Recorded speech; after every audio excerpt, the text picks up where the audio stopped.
धौलपुर जिले के सैपऊ में आज कांग्रेस पार्टी की ओर से जन जागरण पदयात्रा कार्यक्रम का शुभारंभ किया जा रहा है।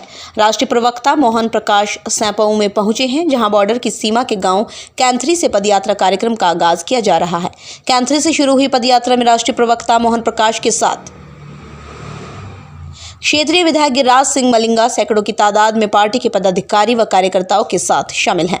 राष्ट्रीय प्रवक्ता सहित सभी जनसमूह के साथ पैदल नेशनल हाईवे 123 से होते हुए 6 किलोमीटर तक सैपऊ पहुंचेंगे।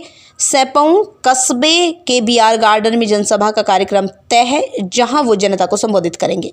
इस दौरान राष्ट्रीय प्रवक्ता मोहन प्रकाश की ओर से केंद्र सरकार पर जमकर प्रहार करते हुए बढ़ती हुई महंगाई, बेरोजगारी, सरकार के कुशासन पर निशाना साधा है।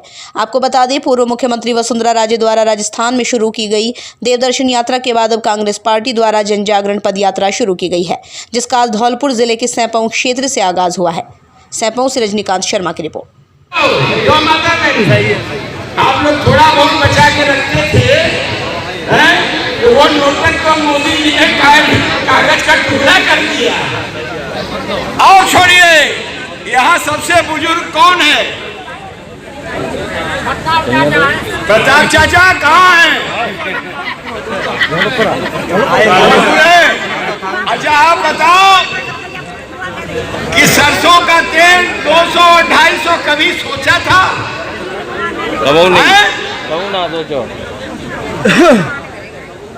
आपका टमाटर यहाँ सस्ता बिक रहा है और आपका बेटा जो जयपुर रहता है, तो जानते हो कितने का टमाटर खरीद रहा है? 100 रुपया। अरे भाई, महंगाई होती है कि 10 रुपए का माल 15 रुपए में मिल जाए। हमारे समय में भी महंगाई होती थी, लेकिन 1 महीने, 15 दिन, 20 दिन, 1.5 महीने, फिर सरकार उसको कंट्रोल करती थी कि नहीं करती थी? और आज क्या हो रहा है?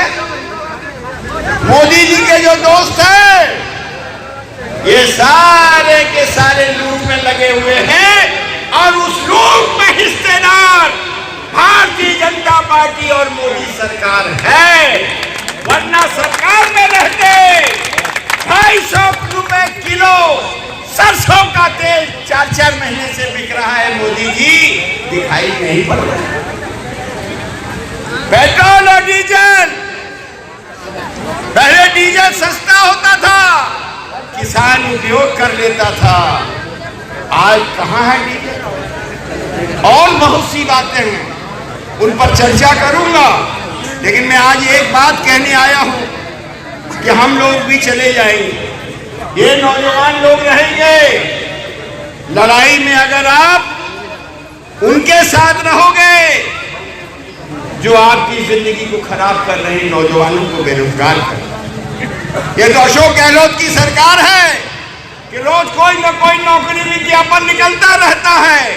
मियां जी, राहुल जी के निर्देश पर गांव-गांव हम लोग निकाल रहे हैं। इसमें आप शिरकत करिए और जहां बैठिए वहां डरिए नहीं। महंगाई के बारे में, बेरोजगारी के मामले में, किसानों के साथ जो अत्याचार किया है, वो भी आप ही की तरह किसान है। आपके लिए लड़ रहा है, वो आपके बच्चों के लिए लड़ रहा है। इस देश की किसानी पर किसान का अधिकार नहीं रह जाएगा अगर आज चूक गए। 700 किसानों की जान चली गई है, वो भी आप ही की तरह खेत में काम करता है।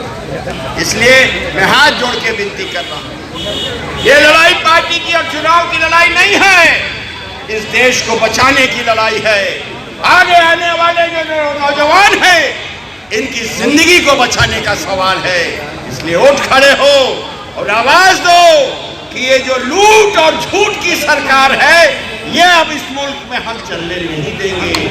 ये महंगाई हम चलने नहीं देंगे। किसानों पर अत्याचार हम नहीं होने देंगे। जो तुम बेच रहे हो इस मुल्क को, हम बेचने नहीं देंगे। यही इन्हीं शब्दों के साथ मैं अपनी बात समाप्त करता हूं और आपसे गुजारिश करता हूं, एक एक नौजवान लड़ने वाले लोगों के साथ खड़े होंगे। ये जो जुल्मी सरकार है, मोदी सरकार, लूट और झूठ की सरकार, इसके खिलाफ गांव गांव अलग जगाने का काम करें। इन्हीं शब्दों के साथ आपने हमें सुना।